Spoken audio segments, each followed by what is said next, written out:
Let's pivot a little bit and talk about voters' second choice. A recent Harvard Caps Harris poll found that there's, quote, at least some chance 63% of Trump primary voters would support another candidate.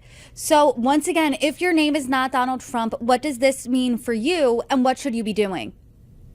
The electorate, the Republican primary electorate in general, particularly in these early states, meaning Iowa and New Hampshire, the first two states, somewhat nationally, but really in these first two states, the primary electorate breaks down into sort of three categories.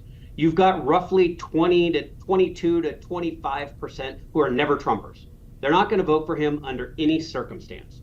You've got about 25% that are always Trumpers. Doesn't matter what he does, they are going to vote for him. And then you've got about 50% in the middle who are willing to take a peek at somebody other than Donald Trump. But if they don't like what they see, they have no problem voting for Donald Trump. And it's that 50% that none of the other candidates have been able to appeal to yet. They're willing to stick their head up and look around and say, I would consider an alternative if a better one percolates up.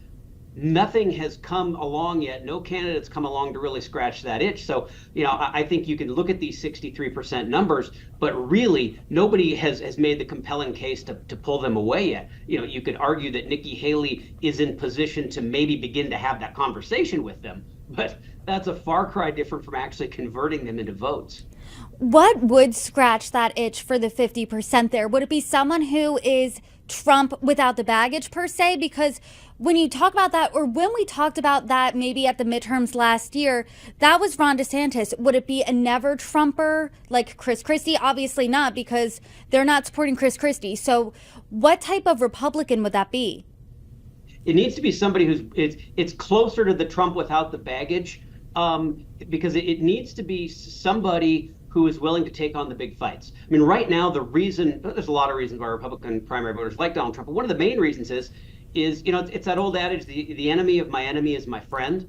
Republican primary voters tend to see Donald Trump as the guy who's willing to wage the big fights against their enemies, be they Joe Biden or liberals like the Squad or the news media, the United Nations, all of these, these boogeymen, these groups that Republican primary voters don't like.